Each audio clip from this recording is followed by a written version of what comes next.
Hello नमस्कार राधे राधे जय Shri Ram. Welcome back to the Hindu vocab session. Class को स्टार्ट करते हैं उससे पहले अगर आपने 1 to 15 मार्च तक की वोकैब क्विज नहीं देखी है तो आई बटन पे क्लिक करके जाकर देख सकते हो। आपकी 15 दिनों की वोकैबुलरी 100% क्लियर हो जाएगी, तो जाकर जरूर देखना। आज की क्लास को स्टार्ट करते हैं। जल्दी इस क्लास को लाइक कर लीजिए, कमेंट सेक्शन के अंदर प्यारा सा कमेंट कर दीजिए, टेलीग्राम ज्वाइन कर सकते हो अगर आपको पीडीएफ चाहिए। ये वो बच्चे हैं जिन्होंने लास्ट क्लास के अंदर हमें आंसर किया था, तो बहुत अच्छे भी क्लैपिंग कर सकते हो इनके लिए, पर धीरे क्लैपिंग करना। तो आइए स्टार्ट करते हैं। ये भी परेशान हो गए, हम भी परेशान हो गए, करो फिर। फर्स्ट वर्ड है हमारा लैंग्वेज। लैंग्वेज का मतलब कम होना, दुर्बल होना। कोई चीज है जो डिक्रीज हो रही है, कम हो रही है, वीकर हो रही है, विदर हो रही है, वो होगा लैंग्वेज। पार्ट ऑफ स्पीच क्या है? वर्ब है। जैसे अरे बंद कर, बंद कर, तो बंद करने की बात कर रहे हैं जेठालाल जी, बंद करने की बात हो रही है, मतलब कम करने की बात हो रही है। वीक कौन हो गया? हमारे बाबूजी। ठीक है, तो वीक हो गए तो इसको याद करना पड़ेगा। याद कैसे करोगे? देखो, कोई भी पर्सन है जिसकी लैंग्वेज है, कोई भी लैंग्वेज है, वो लैंग्वेज उसको नहीं आती तो वो कहीं ना कहीं अपने आप को कमजोर समझेगा। ठीक है, दुर्बल समझेगा, कम समझेगा। तो ऐसे याद कर सकते हो कि लैंग्वेज लैंग्वेज नहीं आती है तो कम समझ रहे हो अपने आप को, वीक समझ रहे हो तो वीकर हो गए। ऐसे याद कर सकते हो। फिर इसके सिनोनिम क्या है? फर्स्ट है आपका वीकर, बहुत कॉमन है। विदर का मतलब होता है कमजोर होना, तो ऐसे याद कर सकते हो जिसके साथ में कोई नहीं है। विद का मतलब साथ, तो जिसके साथ में कोई नहीं है वो काफी ज्यादा कमजोर है। ड्विंडल का मतलब, इसका मतलब भी होता है कम होना। अब याद कैसे करोगे? कहीं भी विंड चलेगी, हवा चलेगी, हवा चलेगी, आप उड़ सकते हो। अगर आप कमजोर हो या फिर बहुत ज्यादा दुर्बल हो तो विंड चलेगी तो उड़ सकते हो। या फिर ऐसे याद कर सकते हो, आपने कोई चीज बाहर रखी, विंड चली, हवा चली, तो वो चीजें धीरे धीरे उड़नी शुरू हो गई तो बाकी चीजें कम हो गई। ऐसे भी याद कर सकते हो। ठीक है भाई। फिर आता है फेंट। फेंट का मतलब होता है कोई चीज डिक्रीज हो रही है, कम हो चुकी है, डल हो चुकी है, उसको हम बोलेंगे फेंट। याद कैसे करोगे? देखो, अगर आपकी कोई भी वॉल है, आपकी दीवार है, वो दीवार के अंदर एक तरीके से डल हो चुकी है तो उसको पेंट करना चाहोगे। पेंट कब करोगे? जब काफी फीकी होगी, काफी कम हो चुकी है, काफी दुर्बल हो चुकी है, तब उसको आप पेंट करोगे। ऐसे याद कर सकते हो। अब इसी का अपोजिट क्या है? काफी ज्यादा फ्लरिश है। फ्लरिश का मतलब क्या है? बहुत ज्यादा विकसित है, बहुत ज्यादा डेवलप्ड है, उसको हम बोलेंगे फ्लरिश। तो ऐसे याद कर सकते हो कि आपका फ्लोर है, आपका जो फ्लोर है, जो आपका एक तरीके से फर्श है, उस फर्श को क्या है? आप देख सकते हो घर में किसी के भी फर्श लगाए, इसका मतलब हम समझते हैं कि काफी डेवलप्ड घर है। ठीक है, तो फ्लोर लगाए इसका मतलब डेवलप्ड है। फिर आता है स्ट्रेंथन। स्ट्रेंथ कर रहे हो किसी को, एक तरीके से ऊर्जा दे रहे हो, तो वो इसका एंटोनिम हो जाएगा। आगे चलते हैं। अब आता है हमारी लास्ट क्लास का साइन ऑफ क्वेश्चन, जो कि है वेट्स वंस विसल। किसी पर्सन की जो विसल है, विसल कहां से निकलती है? गले से। तो गले को आप वेट कर रहे हो, गीला कर रहे हो, तो राइट आंसर क्या होगा? कोई भी पर्सन है जो कोई भी ड्रिंक ले रहा है, कुछ भी पी रहा है, तो वो इसका राइट आंसर हो जाएगा। ठीक है, टू हैव अ ड्रिंक इसका राइट आंसर है। तो वेट वंस विसल, आपकी विसल को आप वेट कर रहे हो, इसका मतलब ड्रिंक पी रहे हो। इजी था। आगे चलते हैं। वाह क्या सीन है, वाह क्या सीन है। नेक्स्ट वर्ड है प्लेबिसाइट। प्लेबिसाइट का मतलब होता है जनमत संग्रह। मतलब क्या होगा इसका? मतलब कोई भी इलेक्शन वगैरह हो रहा है, कोई भी बैलेट वगैरह हो रहा है, तो जनमत संग्रह मतलब सब लोग इकट्ठे होकर कुछ ना कुछ इलेक्ट कर रहे हैं, वो होगा प्लेबिसाइट। ठीक है भाई, इलेक्शन की बात हो रही है, जैसे सभी लोगों का अधिकार है कि आपको इलेक्शन करना है, तो इलेक्शन करना है तो इसको याद भी करना पड़ेगा। इलेक्शन तो बाद में करेंगे, पहले याद करेंगे। कैसे याद करोगे? देखो, इलेक्शन में आप वोट देने जा रहे हो तो क्या कहोगे कि लो भाई साइड हो जाओ। क्या हो जाओ? साइड हो जाओ। अब मेरी बारी है वोट देने की, तो लो भाई साइड हो जाओ। तो देखो, ले बी साइड, ले बी साइड, पी का उन्हें इग्नोर कर दिया, तो ले भाई साइड, ले बी साइड, लो भाई साइड हो जाओ, हमें वोट करना है। तो बैलेट के अंदर आप वोट दोगे। ठीक है, इलेक्शन होगा, इलेक्शन के अंदर आप वोट करोगे।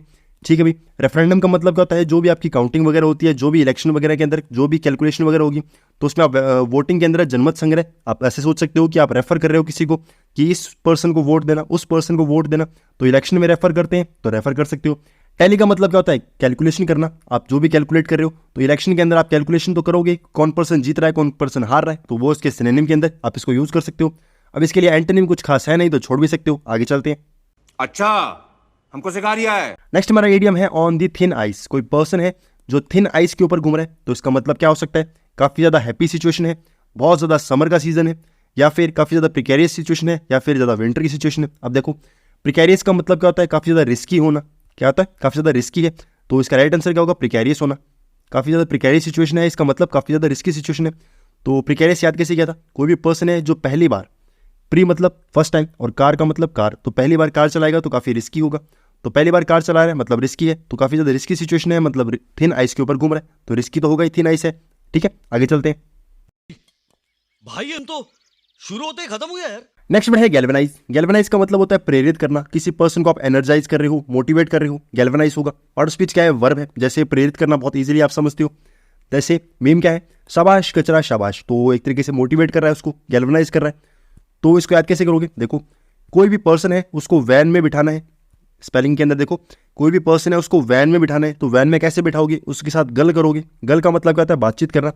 गल करोगे और उसको वैन में बिठाओगे तो बातचीत करोगे, प्रेरित करोगे उसके कि भाई तू वैन में बैठ सकता है, ठीक है। तो वैन में बिठाने के लिए उसको एक तरीके से प्रेरित करो, ऐसे याद कर सकते हो। नहीं तो आप इसको याद भी कर सकते हो, बहुत ईजी वर्ड है। अब इसके सिनोनिम क्या होंगे? एनर्जाइज कर रहे हो किसी को, इनविगोरेट कर रहे हो। इनविगोरेट का मतलब किसी को रिफ्रेश कर रहे हो। क्या कर रहे हो? रिफ्रेश कर रहे हो, मतलब उसमें एनर्जी डाल रहे हो, ठीक है। तो इनविगोरेट का मतलब रिफ्रेशिंग होता है। अब इसको याद करना पड़ेगा, याद करना पड़ेगा तो करना पड़ेगा। फिर आता है जोल्ट। जोल्ट का मतलब होता है किसी को धक्का देना, किसी को पुश करना।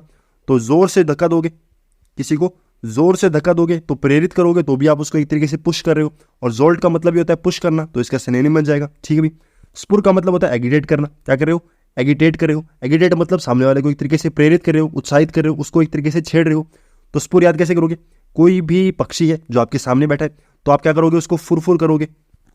फुरफुर करोगे मतलब उसको भगाने के लिए प्रेरित कर रहे हो, ठीक है। उसको यहाँ से भगा रहे हो, इसका मतलब क्या कर रहे हो? उसको प्रेरित कर रहे हो, ईजी है। फिर आता है स्टार्टल। स्टार्टल का मतलब होता है शुरुआत करना, किसी चीज़ की शुरुआत हो रही है, शुरुआत हो रही है, इसका मतलब प्रेरित कर रहे हो। तो स्टार्टल के अंदर साउंड आ रहा है स्टार्ट का, वर्ड भी आ रहा है स्टार्ट। स्टार्ट है मतलब शुरुआत हो रही है, इसको तो याद भी नहीं करना पड़ेगा। इसी का अपोजिट है ल्युल। ल्युल का मतलब होता है कोई भी चीज़ काफ़ी ज़्यादा बोरिंग है, यहाँ पर लिखा हुआ है बोर, तो ल्युल का मतलब बोरिंग है, ऐसे याद कर सकते हो। कोई पर्सन है जो लोल है, ठीक है, तो लोल पर्सन है, इसका मतलब काफ़ी ज़्यादा बोरिंग है, तो याद भी नहीं करना पड़ेगा। आगे चलते हैं। ऐसे में बड़ा सख्त लौंडा हूं, लेकिन यार यहां में पिघल गया। नेक्स्ट हमारा इडियम है ऑल ग्रीक टू मी। अब कोई भी चीज़ है जिसको आप एक तरीके से पढ़ने की कोशिश कर रहे हो, पर वो आपको समझ नहीं आ रही, क्योंकि ग्रीक लैंग्वेज आपको आती नहीं, मुझे नहीं आती, तो ग्रीक लैंग्वेज हमें नहीं आती, इसका मतलब क्या है? वो जो चीज़ है वो अंडरस्टैंडेबल नहीं है, ठीक है। तो नॉट अंडरस्टैंडेबल ईजी था। कोई भी चीज़ है जो ग्रीक है आपके लिए, इसका मतलब नॉट अंडरस्टैंडेबल है, क्योंकि ग्रीक लैंग्वेज हमें आती नहीं, ईजी वर्ड है। आगे चलते हैं। नेक्स्ट वर्ड है डी बार। डी बार का मतलब होता है रोक लगाना, एक्सक्लूड करना, प्रोहिबिट करना। तो डी बार का पार्ट ऑफ स्पीच क्या होगा? वर्ब होगा। रोक लगा रहे हो, जैसे रुको जरा, सबर करो। सबर करने की बात हो रही है मतलब रुकने की बात हो रही है, रुकने की बात हो रही है मतलब डी बार कर रहा है वो आपको। तो हाथ भी दिखा दिया, तो इसका मतलब आपको रोक रहा है। अब डी बार याद कैसे करोगे? देखो, किसी पर्सन को आप बाहर निकाल रहे हो, क्या कर रहे हो? बाहर निकाल रहे हो मतलब रोक रहे हो, अंदर आने नहीं दे रहे, ठीक है। तो उसको निकाल दे बाहर, ऐसे याद कर सकते हो, ठीक है। निकाल दे बाहर, दे बाहर, ऐसे याद कर सकते हो, दे बाहर। तो जैसा आप चाहो वैसे याद कर लोगे। फिर इसके जो सिनोनिम है वो देखने, जैसे एक्सक्लूड कर रहे हो, किसी को बाहर निकालना, इंक्लूड का मतलब जोड़ना और या फिर अंदर करना, और एक्सक्लूड का मतलब बाहर निकालना। तो एक्स का मतलब क्या होता है? आउट होता है, ये आपको पता होगा। एक्स का मतलब आउट, तो एक्सक्लूड का मतलब बाहर निकाल रहे हो। प्रोहिबिट का मतलब क्या होता है? किसी को बैन करना, रोकना, ठीक है। क्या कर रहे हो? किसी को बैन कर रहे हो, तो वो होगा प्रोहिबिट। फॉरबिड का मतलब क्या होता है? बैन करना, रोकना। ये सेम वर्ड है, सेम चीज़ें हैं, तो याद कर सकते हो। वैसे तो बहुत कॉमन वर्ड्स हैं, ये कॉमन वर्ड्स है तो याद होने चाहिए। प्रोहिबिट का मतलब क्या होता है? रोकना, और फॉरबिड का मतलब भी क्या होता है? रोकना। हिंडर का मतलब होता है बाधा, कोई भी बाधा वगैरह आपके सामने आ रही है, तो हिंडर तो आप ऐसे याद कर सकते हो। आपको इंग्लिश आती है, आपको हिंदी नहीं आती, ठीक है, तो हिंदी लैंग्वेज नहीं आती, तो आपके लिए बाधा हो चुकी है, आपको रोक रही है कुछ भी करने से हिंदी, तो बहुत ईजी हो गया। आगे चलते हैं। अब इसका अपोजिट क्या होगा? कोई भी चीज़ है जो आपको एड कर रही है। एड का मतलब आपको सपोर्ट कर रही है, जैसे फर्स्ट एड होती है, जो हमारी फर्स्ट एड होती है, फर्स्ट एड है, आपको सपोर्ट करेगी, आपको हेल्प करेगी, जो भी आपकी इंजरी होगी उसको ठीक करेगी, तो फर्स्ट एड होगा। सैंक्शन का मतलब क्या होता है? अप्रूव करना, अप्रूव कर रहा है मतलब रोक नहीं लगा रहा, ठीक है। आगे चलते हैं। ये बड़ी अच्छी बात कही आप। अब आ गए हमारे इंपॉर्टेंट रेगुलर वर्ड्स। तो फर्स्ट वर्ड है बेवरेजेस। बेवरेजेस का मतलब होता है कोई भी ड्रिंक्स वगैरह होना, कोई भी ड्रिंक्स है जिसको आप पी सकते हो, उसको हम बोलेंगे बेवरेजेस। तो याद कैसे करोगे? जो बेवड़े होते हैं, बेवड़े, बेवड़े क्या करते हैं? ड्रिंक्स वगैरह पीते हैं, तो बेवड़े, बेवड़े तो साउंड आ रहा है इसमें बेवड़े का, ठीक है, या बेवड़ा, ऐसे याद कर सकते हो। बेवड़ा है, बेवड़ा है तो ड्रिंक्स वगैरह पी रहा है, ऐसे याद हो जाएगा, ईजी है। फिर आता है नलीफाई। अब देखो, जो नल होता है, नल का मतलब होता है एम्प्टी, तो ऐसे याद कर सकते हो कि जो आपके घर में जो नल है, जो पानी का नल है, वो खाली है, तो नलीफाई। नल, नल का मतलब एम्प्टी, तो नलीफाई का मतलब भी क्या होता है? खाली होना। तो वैसे तो नलीफाई बहुत कॉमन वर्ड है, याद हो तो अच्छी बात, नहीं बात हो तो कोई बात नहीं, नल से याद कर सकते हो। फटीग का मतलब होता है थकावट होना, कोई पर्सन है जो बहुत ज़्यादा थक चुका है, तो फटीग का मतलब थकावट। तो काफ़ी ज़्यादा फैटी है, ऐसे याद कर सकते हो, काफ़ी ज़्यादा फैटी है, फैटी है तो बहुत जल्दी थक जाता है, ठीक है, तो थका हुआ है मतलब थक चुका है, तो फैटीग हो गया, ठीक है भी। नेक्स्ट वर्ड है न्यूएंस। न्यूएंस का मतलब होता है डिफरेंस होना, पर डिफरेंस कैसा है? ऐसा बिल्कुल माइनर सा डिफरेंस है, जिसको इजीली आप पहचान नहीं सकते, तो उसको हम बोलते हैं न्यूएंस। तो न्यू चीज़ें होती हैं, न्यू चीज़ों के अंदर और पुरानी चीज़ों के अंदर बहुत बड़ा डिफरेंस होता है। पर न्यू चीज़ों को आप इजीली क्या कर सकते हो, डिफाइन कर सकते हो कि ये चीज़ें न्यू हैं, ठीक है। तो डिफरेंस जो है वो देखना बहुत ज़्यादा मुश्किल होता है जब चीज़ें क्या होती है, नई होती हैं। पुरानी चीज़ों में डिफरेंस देखना ईजी होता है, ऐसे याद कर सकते हो। अमेलगमेशन का मतलब होता है किसी चीज़ को जोड़ रहे हो, क्या कर रहे हो, ऐड कर रहे हो, मर्ज कर रहे हो, वो होगा आपका अमेलगमेशन, ठीक है। तो कंबाइन कर रहे हो, अमेलगमेशन होगा, याद कर सकते हो, बहुत ईजी है।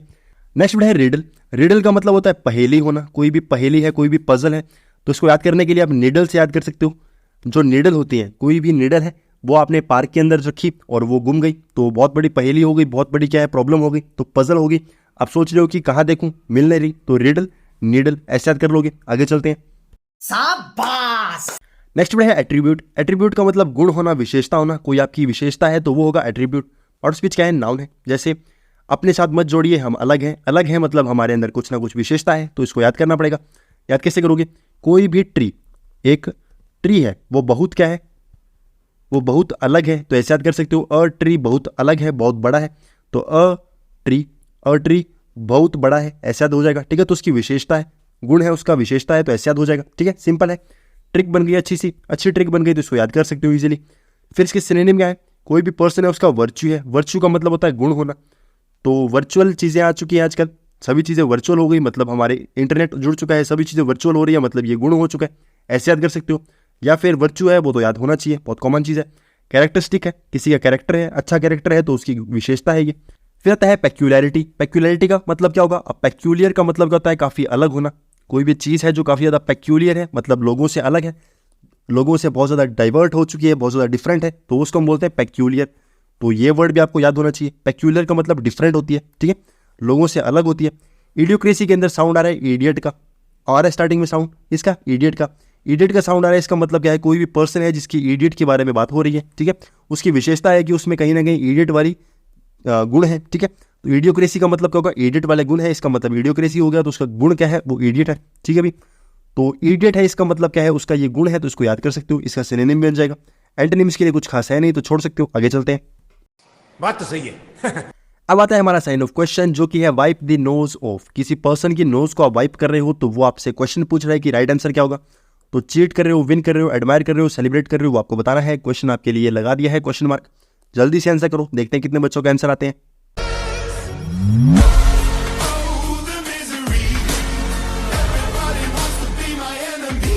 सो फ्रेंड्स, क्लास हो गई खत्म। आई होप आपको क्लास अच्छी लगी होगी। अगर क्लास अच्छी लगी है तो बहुत अच्छी बात है, कमेंट सेक्शन के अंदर बता सकते हो क्लास अच्छी लगी है। टेलीग्राम ज्वाइन कर सकते हो, अगर आपको पीडीएफ चाहिए डिस्क्रिप्शन में आपको लिंक मिल जाएगा। क्लास को लाइक करके जाओगे। Thank you very much.